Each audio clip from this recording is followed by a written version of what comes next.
On air മീഡിയയിലേക്ക് സ്വാഗതം. ബഹിരാകാശത്ത് കുടുങ്ങി സുനിത വില്യംസും ബുഷ്മോറും തിരികെ എത്തിക്കാൻ നാസ. ഇത്തരം രക്ഷാദൗത്യം ഇതാദ്യമായല്ല. ജൂൺ 5-നാണ് ഇന്ത്യൻ വംശജ സുനിത വില്യംസും ബുഷ് വിൽമോറും ബഹിരാകാശത്തെത്തിയത്.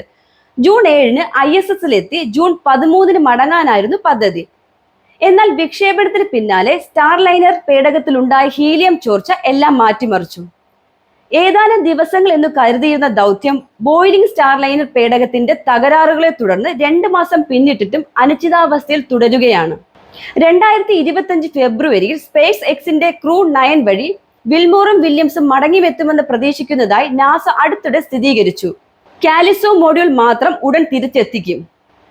ഇത്തരം പരാജയങ്ങൾ ഒഴിവാക്കാൻ അടിയന്തര പദ്ധതികൾ തയ്യാറാക്കുകയും യാത്രികരുടെ സുരക്ഷിതമായ തിരിച്ചുവരവ് ഉറപ്പാക്കാൻ ഭാവി ദൗത്യങ്ങൾ മെച്ചപ്പെടുത്തുകയും ചെയ്യുകയാണ് NASA.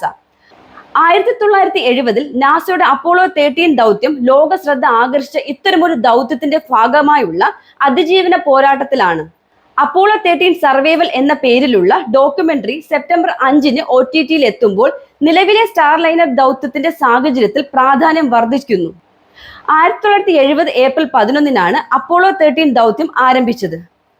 Gym Lovell, Jack Swigert, Fred Haise എന്നിവരായിരുന്നു യാത്രികർ. 3 ബഹിരാകാശ സഞ്ചാരികളെ ചന്ദ്രനിൽ ഇറക്കി തിരികെ എത്തിക്കുകയായിരുന്നു ലക്ഷ്യം. കെനഡി ബഹിരാകാശ കേന്ദ്രത്തിൽ നിന്ന് അപ്പോളോ 13 ദൗത്യം വഹിച്ചുകൊണ്ടുള്ള ശക്തമായ സാറ്റേൺ V റോക്കറ്റ് മാനവരാശിയെ 3ാമത്തെ ചന്ദ്ര ലാൻഡിലേക്ക് നയിച്ചു. യാത്ര തുടങ്ങി 2 ദിവസം പിന്നിടുമ്പോൾ പേടകം ഭൂമിയിൽ നിന്ന് 3 ലക്ഷം കിലോമീറ്റർ ദൂരം എത്തിയപ്പോൾ ഒരു ദുരന്തം സംഭവിച്ചു.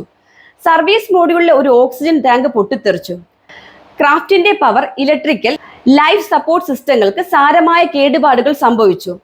ഓക്സിജന്റെയും ഊർജത്തിന്റെയും എല്ലാം ബന്ധം വിച്ഛേദിക്കപ്പെട്ട് മോഡ്യൂൾ ബഹിരാകാശത്ത് കറങ്ങാൻ തുടങ്ങി.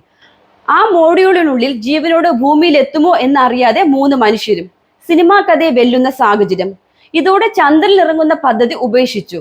യാത്രക്കാരെ സുരക്ഷിതമായി ഭൂമിയിൽ എത്തിക്കാനായി പിന്നീടുള്ള ലക്ഷ്യം.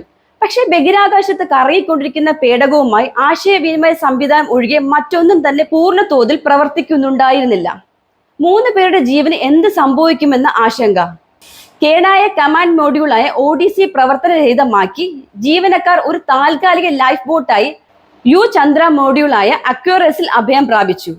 തണുത്തുറഞ്ഞ താപനില, കടുത്ത നിർജ്ജലീകരണം, ഭൂമിയിലേക്ക് മടങ്ങാൻ ആവശ്യമായ വിഭവങ്ങൾ ഇല്ലെന്ന നിരന്തരമായ ഭയം എന്നിവ പോലുള്ള ബുദ്ധിമുട്ടുകൾക്കിടയിലും ക്രൂ അവരുടെ സംയമനം പാലിക്കുകയും ഓരോ തടസ്സങ്ങളെയും മറികടക്കാൻ മിഷൻ കൺട്രോളുമായി ചേർന്ന് പ്രവർത്തിക്കുകയും ചെയ്തു.